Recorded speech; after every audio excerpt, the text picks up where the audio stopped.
What's up, everyone? Welcome to another week of Q&As. So, hop right into it, I guess. Why is rice better than pasta in bodybuilding? Rice is better than pasta in bodybuilding because your body digests it a lot easier and it's a lot more universally accepted. Pasta is very heavy for a lot of people. It's very high in gluten. It can cause a lot of digestive distress. At the end of the day, carb sources are carb sources. If you enjoy eating pasta and your body handles it well, it's a great bodybuilding food. Like I said, it's just more often than not, people's bodies don't handle it that well, especially if you're using it in a bodybuilding setting where you're really pushing food up. Rice is typically, or rice-based carbs, so you get like rice pasta if you want it, are typically going to be the best carbs to do like bodybuilding stuff with, if you will. Is it possible to train shoulders every day? Anything is possible. Is it optimal? Far from it. Training frequency, really simple. You want to train a muscle as frequently as you can recover from it, especially if it's a weak body part. If it's a strong body part, you might get to a point where it doesn't make sense to train it as frequently as possible. It might make sense to save that energy for other things, but at the other end of that spectrum, as far as frequently as possible goes, it's as frequently as you can recover from, and there's not a person on earth that can recover from a training session in 24 hours. So, no, it doesn't make sense to train shoulders every day. It won't give you big shoulders. It'll give you, like, herdy, small, shit shoulders. Moving on. What sups do you take for joint health? I take Labrada's Elastojoint. It's a powdered joint supplement. You drink it. Flavoring's good.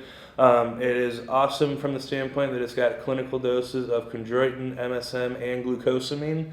And to get clinical doses of all three of those in pill form, it's like literally like 15 pills, or like horse pills. You see a lot of joint supplements out there that are pills. So really like Labrada's Elastojoint for those reasons.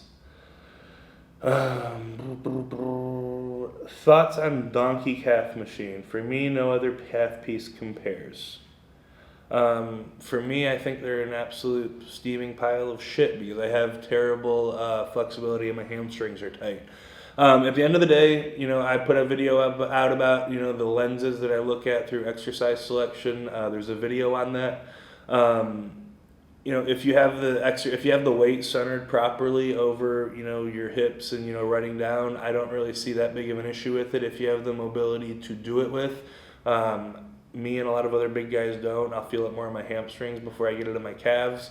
I also feel like you're able to be more stable and more braced when you're upright and able to really drive your hips into the pad and, brace your rib cage and breathe. So that's why I prefer standing strongly to donkey calf. And then, if I'm trying to, train my soleus, because I know a lot of people do donkey calf, like with a bent knee, I'm going to do it on a seated machine, once again, where the bracing is far superior to the donkey calf. So, not a huge fan of donkey calf personally, but if you get a good feel from it and you're able to, take your sets to failure and, stay properly braced, more power to you.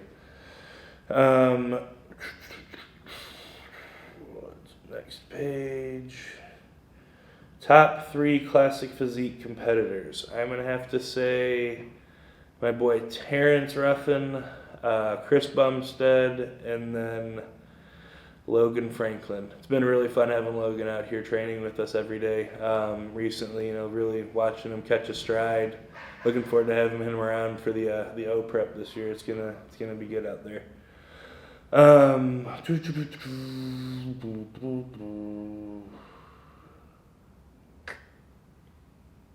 What goes into exercise selection when you're working on a new split?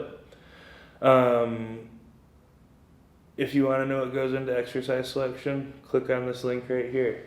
Or here, wherever Zach wants to put it around my face. But we did a great video on exercise selection that's way too long to put in here, so go watch that. Alright, would you rather have only Nautilus or only Prime machines? I would rather live in a world with no absolutes like that, because they're both great. But if I had to pick, I probably would go with the Prime machines. The Nautilus pieces are great, in terms of the lat pull down and the low row. I like their 8 stacks too, but outside of that, I feel like Prime's better across the board. They did a really good job with their pieces. Really enjoyed training on their equipment. Um, what's your take on bro splits? I have nothing against them. I feel like you can really optimize your frequency and the wear and tear on your joints and connective tissues by training on a push-pull leg split, though. That's a good question. Why do we want a weight drop off on laterals, but we ban hacks for consistent resistance? So, a couple of things here. So, a lateral when done right is a isolation exercise. The only joint that's in motion is your shoulder joint, and it's a medial deltoid isolation exercise. When we're doing a hack squat, there are ankle, knee, hip, 3 joints in play. It's a compound exercise, and then for the lateral, we do want it, dropping off at the top. We want it, the resistance lightest at the top, strongest at the bottom when the muscle's longest. But when we're speaking in terms of the hack squat, because it is a compound exercise, we aren't trying to band it for consistent resistance per se. We're trying to band it to where it's considerably lighter in the hole. As you descend into the hole, your moment arms, if you will, your knees get farther out over your toes, and that weight becomes exponentially heavier. So a weight that would absolutely crush you in the hole is not that bad once you get past like that certain sticking point as you get higher up in the rep. So what we're actually trying to do is reduce the load pretty significantly. If I had to put a percentage on it, I'd say like 20 to 30% in the hole, and then as we get through the rep, we want that resistance to really roll off. Like when we're halfway through the rep, we want little to no resistance being taken off by the band. So if you need help with how to set up a reverse band setup on a hack squat, we've actually done that video as well. Be sure to follow the link and check that out. All right, moving on from that one. Best advice for people looking to pursue bodybuilding in high school. This is a great question. I'm going to go through a couple things. First one, just because all your friends are taking steroids or SARMs or pro hormones does not mean it's a good idea and does not mean that you should do it. I went through high school whenever pro hormones were at their absolute peak popularity, and I watched all my friends put on 25 pounds in 3 months. When I'd been in the gym, consistently busting ass, and I wasn't growing nearly as fast as them. Fast forward a little while, they also had, really bad gyno, they lost all the weight they put on, myriad of other health issues that comes with drastically altering your hormones when you're in the middle of puberty. I'm also bigger than all of them now. I know that doesn't say much because I became a professional bodybuilder, but anyways, so moving on from that one, that's my advice for high schoolers. Take your time. Bodybuilding is a marathon, not a sprint. If you truly, in your mind, you want to be the best bodybuilder ever to live, you need to be peaking in your 30s. And to be peaking in your 30s means you can't burn yourself out by the time you're 25. Keep that in mind. Marathon, not a sprint.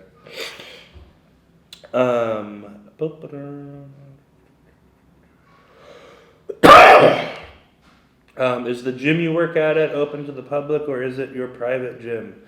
It is the Labrada Nutrition headquarters private gym. So it is for me, people that I invite and my friends, and then the employees of Labrada Nutrition. So it definitely is an invite-only facility.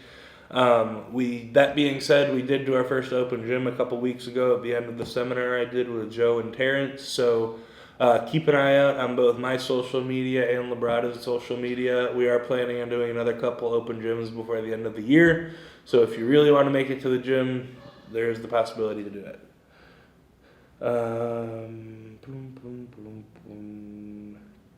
Come work out at Quads in Chicago.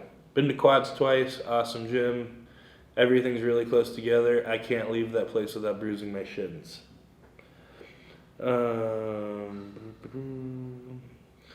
How to manage a living as a bodybuilder. So, obviously at this point I'm blessed to be doing this full time. I bodybuild for a living.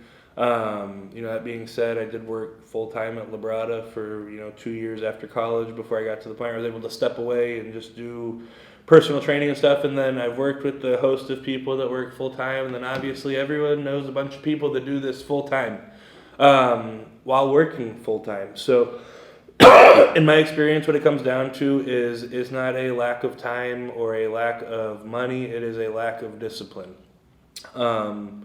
To be frank, there are other things that matter more than bodybuilding, and I will be the first one to say that that is okay in a lot of circumstances, because it is, if it's your family, your kid doing something with a friend, this, that, or another that comes before bodybuilding, and you're not making your living from it or in contest prep, then more power to you. That's how you manage a living. You have balance when you can have balance, and then you shut yourself up and become a monk when you need to shut yourself up and become a monk. Like I said, though, it comes down to preparation and discipline, especially if you're working full time. You can't be cooking your food, fresh for every single meal. You can't be cooking tomorrow's food the night before. You need to batch cook food or use a meal prep company if it's in the cards. You need to be smart about things. You need to maximize your time in the gym. It just comes down to planning and, like I said, prioritizing it and making it important. Let's do one more in this one, and then we'll call it a day on this one. What is a good one? Keep on going through here. This is a good one. How often should we train as a natural, or how many rest days in a week? So, natural or enhanced, brown or black or white or green or yellow, it doesn't really matter. Everyone's got the same skeletal muscle systems. While some people recover faster than others, you want to train the muscle as frequently as you can while still recovering. What are signs that you've recovered? You're not sore. The next time you train the muscle, you're progressing the weights or the reps that you do with the same old weight. You feel fresh. Your joints and connective tissues aren't hurting. I can go down a list, but that is what you want to focus on. You want to focus on training as frequently as you can to recover. For some people, especially enhanced lifters, it might only take them 2 days to recover from a hard session. For a beginner natural, it might take 4 or 5 or 6 days to recover from a hard leg session. We've all been there, right? But at the end of the day, it really is going to be a very individualized thing. Recovery is very individual based on, how much you're taking care of business outside of the gym and a host of other factors. So at the end of the day, it doesn't matter if you're natural or enhanced. You just want to train the muscle as frequently as you can while still recovering from it. And on that note, I will see you all next week.